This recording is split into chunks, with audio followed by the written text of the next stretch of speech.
Hi, my name is Jim Watts, and today I'd like to welcome you to What's Up Kansas City.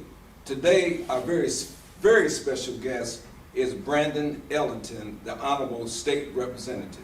Brandon, good afternoon. How you doing today? Fine, how are you today? I'm blessed. You know, I had a crazy thought in my head. What about Miles Davis? You like Miles Davis? You ever listen to any Miles? Listen to a little, listen to more Duke. Yeah. You like more of the rap thing? Like Duke Ellington. Oh, you like Duke? Yeah.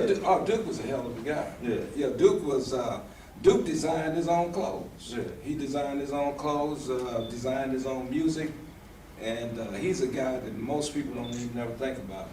But I grew up with big band music and orchestra music. I used to play orchestra music and band music, marching music. I used to play that, but I was raised up with that.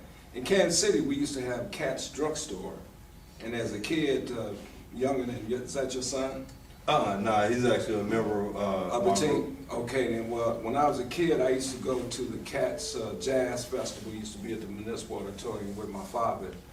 So I was exposed to a lot of music growing up. But I just thought about you. You look like you might be a groove kind of guy, versatile, and like a lot of diversity in music and people. Apparently, that brings us to you're running for state representative again. Mm-hmm. Okay. Yeah, running for re-election. Okay, then. Well, why don't you tell Kansas City, who are you? My name is Brandon Ellington. I was blessed to be elected to the House of Representatives in January. I represent the 41st District right now. Prior to being in office, we started a couple organizations, Voices of the People, which we teach the political, legal, economic, and academic. Like Jock Adams you was asking about, he's a member of I'm Our Brother's Keeper, which is a subgroup we have where we do mentor and male outreach. And he also started his own group, Press. Very impressive young man. Then we also have GRL, which is Giving Yourself Real Love, which is an organization that my mother runs, and we do more outreach and educational information around teen pregnancy, HIV awareness, STD prevention, and things of that nature. So it seems like you got some other branches to what you're doing. Tell me about this young man here who you're a mentor. You're like mentoring him and his group that he started. What brought that on? Well, with I'm My Brother's Keeper, that was the actual mission of the group, was to make sure that we had young people that we was talking to and that we was educating. Because when I was younger, I went through all the misinformation and indoctrination that came through the so-called hood or the inner city. And like you was talking about with music, mass media is a perfect ground to either educate people or to dummy down people. And when I was growing up, mass media was used, in my opinion, to dummy us down. And I still believe mass media overtly is being used to dummy down people. And I hooked up with Jockey, about a year or so ago. And it's a two-way street though, because I try to give him some insight into some of the problems that I went through and some of the blessings that I went through. And then I learned from him too though. That's very good. You know, I don't even watch TV in my house any longer. If I can't read it or punch it up on the internet, you know, or I'll put a disc in and watch a movie, I don't see it in my house. And I think you're right. The media switches things, bait switch all the time. Tell our audience about you. Let's tell our audience about you. About me. Yes. I believe in the social construct of entertainment. I believe that we can use entertainment to educate people. I graduated from Purcell High School. I went to Bishop Hogan, both of these is in Kansas City. I also attended Penn Valley and I went to UMKC. Studied pre-law, studied political science, studied philosophy. I'm dedicated to fighting for the underprivileged. That's what I've been doing since I was 19 with the organization Voices of the People. I'm My Brother's Keeper and GRL. We receive no outside funding and we do it out of necessity, not for anything out of notoriety. And the same thing in office, I try to present bills that would be overtly good for everybody. And I typically go after social and economic divisions. That's what I look for, not monolithic when we talk about color, because to me, color is one of those colonizational things, tools that is used in America. But when you start looking at the social and ecolnomic conditions in areas, you see that it overlaps regardless of the skin color of the people that's living in that area. Very good. You know, bringing in young folks, and you're a young guy. How old are you? 31. Yeah, so you're a young guy.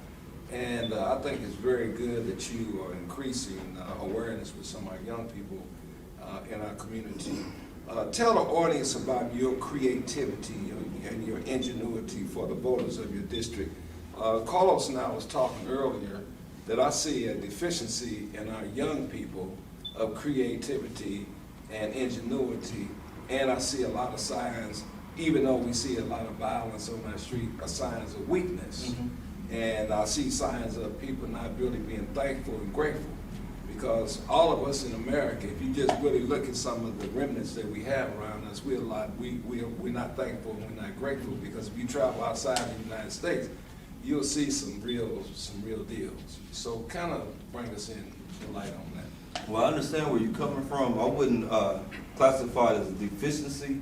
I would classify it as lack of lack of knowledge that you can do more than what people tell you you can. When I look at the creative spirit that comes from our young people, it's often capped with saying you can only do X, Y, and Z. You can only be a rapper. You can only be an entertainer. You can only be a sports player. You can't be anything else. And people buy into this because we learn from observation and participation. So the less professionals that we see in our community, whether they're doctors, lawyers, painters, sculptors, graphic design artists, you tend not to do that because you don't see it. And that's why I try to reach back as much, and I try to find as many professionals as I can and bring them into the community so the younger kids can see themselves in the professionals, and then they can start exploring what's in themselves. Like I do poetry, got a couple CDs out that I put out in my early 20s, shoot videos, shoot commercials, and all of this is a way to express myself and express the conditions around me. And when I see some of the younger kids, it's the same thing, but they have to feel free to be able to express themselves. Like you was talking about the big band era.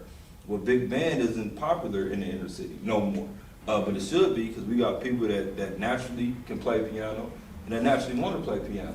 We got people that like all kinds of music, from the symphonies to rap music to country music, but it's not socially acceptable because we're conditioned to believe that only certain institutions we can be viable in, and that's a problem. Because when you look at America, everything's open. When I look at outside communities, I see people that make a job out of taking plastic bottles and putting them together and making statues out of them. This is socially acceptable. When I look in the inner city, people laugh at that. Oh, you can't make a living out of that. You got to hustle. Well, that's a conditioning mechanism that mass media has used to kind of identify people. And as a black man, that's something that I fight to break. When I try to fight to break that mold, because when I look at black history, I see that black folks was in all institutions up until the Second Reconstruction. After 1964, 1965, our overt participation in mainstream institutions dwindled. And I had to ask myself, why is it dwindled? But when I look at some of the imagery that came out in mass media, and again, like I said, we learn from observation and participation, I understand. Because it was pushed on us that we was hustlers. It was pushed on us that we was pimps. It was pushed on us that we wasn't viable fathers and that we wasn't viable teachers. And then you see overtly society brought into it. And then you see people that's outside the inner city, and they start stereotyping people. And even when we talk about the inner city, the immediate thought is black folks. But when you look around, you see there's Latinos, you see there's white folks, you see there's Asians, you see every ethnic group in the inner city. But we colonize, we separate. And again, I believe that's a tool of mass media, because it's easier to manipulate people.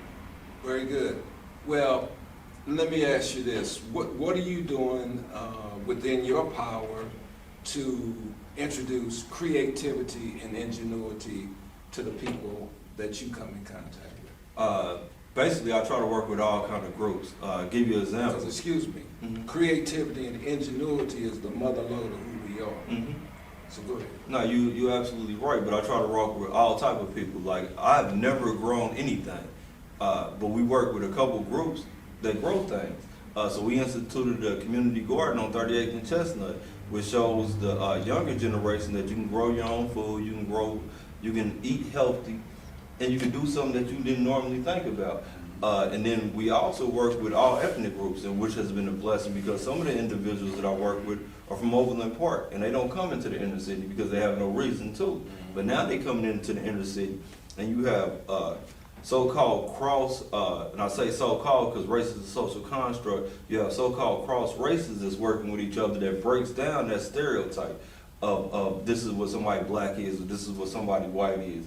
And then you can start seeing people for their humanistic value, which transcends all the misinformation.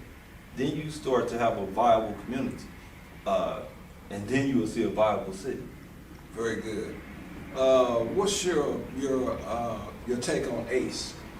On ACE, I actually think ACE is a very beneficial school. And what I mean by that, when you look at textbooks, standardized American textbooks, you don't see minorities' participation in America. So if I can't see my participation in America, I can't observe myself doing anything positive. When I look at world history or worldly books, you see all ethnic groups, also called cultures, you see what they gave to the world, so you can see yourself in it. It's the same if I open up scriptures.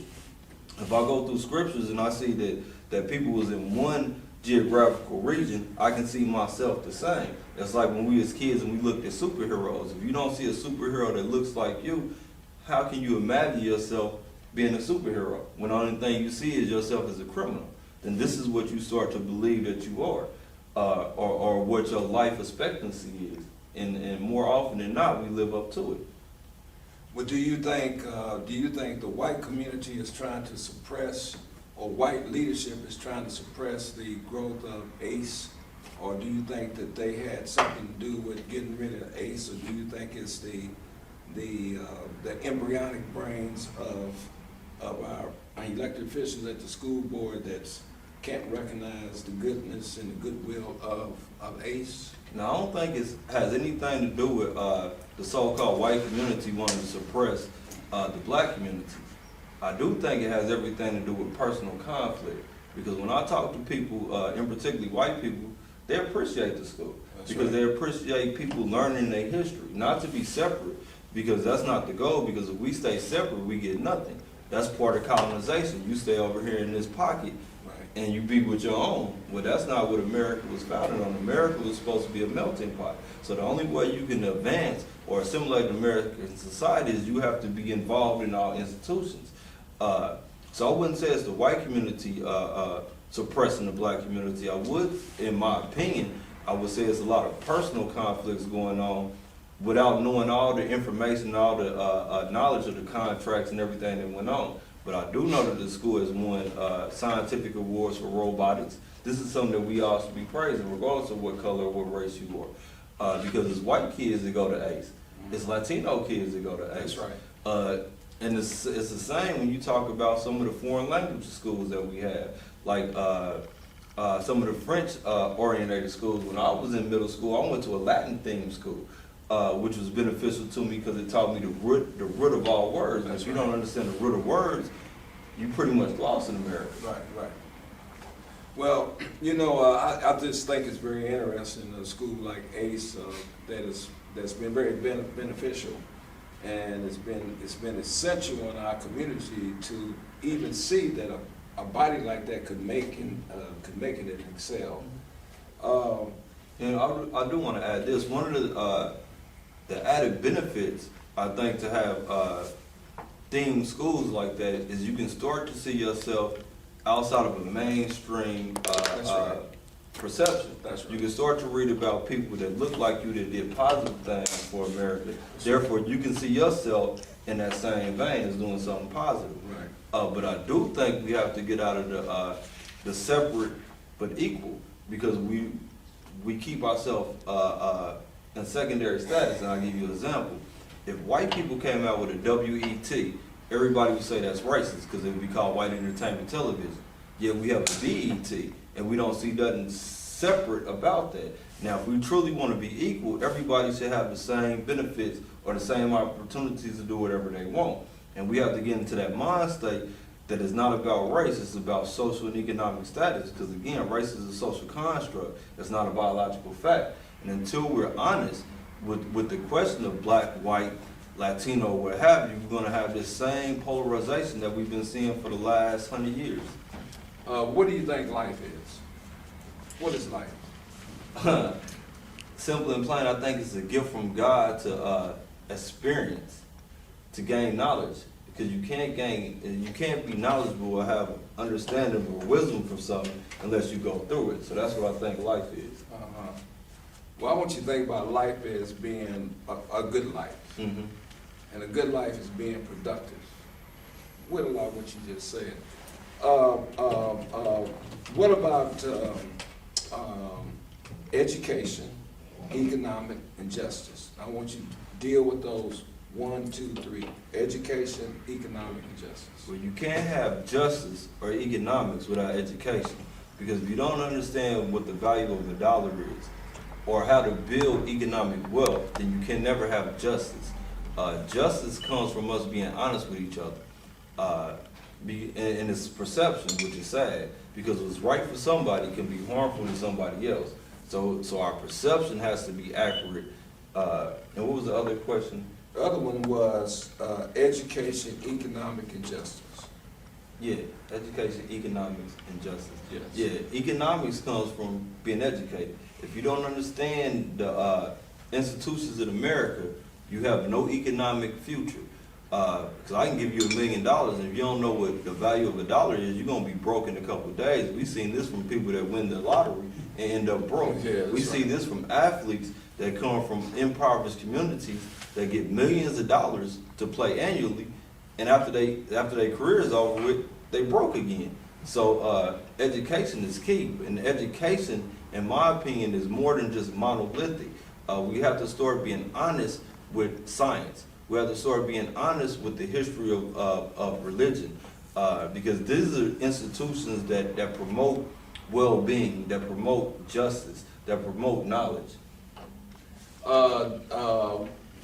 Tell me about principles. Tell me about Brandon Ellington's principles.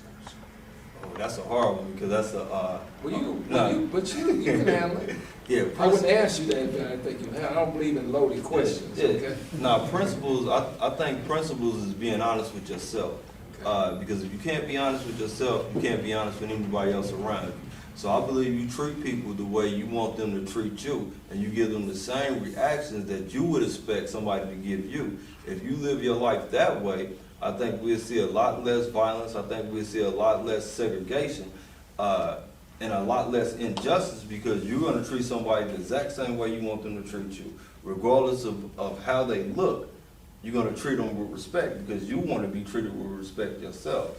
You're going to provide for your neighbor, because you would want your neighbor to provide for you if you was in a stressful situation.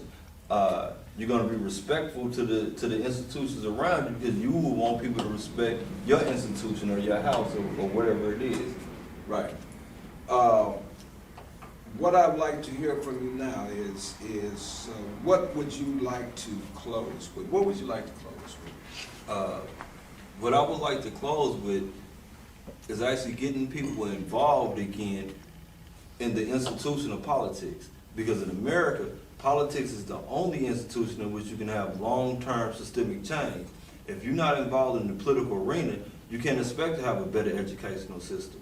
You can't expect to have a justice system. You can't expect to have a legal system that treats people the same underneath the federal guidelines sentences, as opposed to we see certain minority groups get the heavy end of the federal sentence, and other groups get the lesser end of it, because we're talking about perception as opposed to what somebody actually did and their effect on society. So I would like people to actually start paying attention again, to start coming out to their school board meetings, to start paying attention to who's sitting in the positions of authority that's passing laws to either help out society or to restrict society.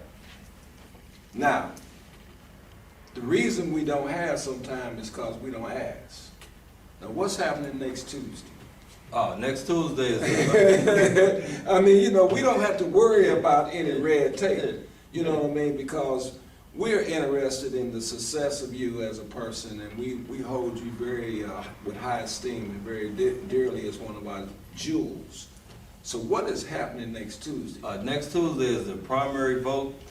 We actually need people to come out and vote, because when you look at Kansas City, you look at extremely low voter turnout. And when you see extremely low voter turnout, you see less attention being paid by politicians to areas that desperately need attention. So on next Tuesday, August the 7th, come out and vote. Let's raise the voter turnout. They're already predicting there's going to be 7 to 5% voter turnout in the districts and like 20-something% voter turnout countywide. That's pathetic. In our last city council election, we've seen less than 10% of the population come out and vote, and now we got people complaining about what's happening in the city or what's happening at the state, but you didn't voice your opinion on election day.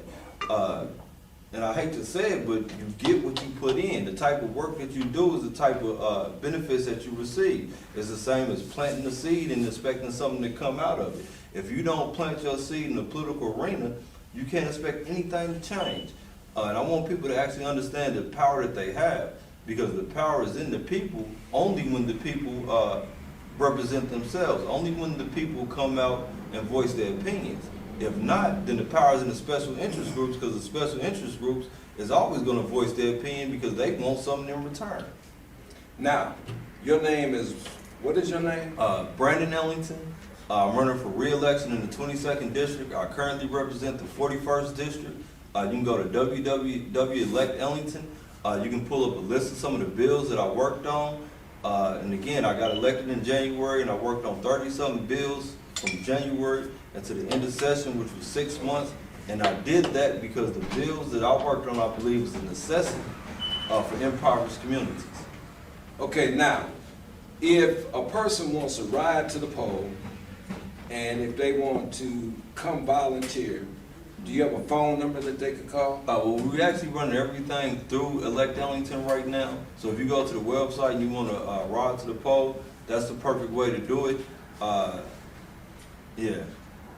Is there a phone number? No, we don't have a standardized phone. Go ahead. Yeah, area code 816-651-0044. You'll be talking to Miss E.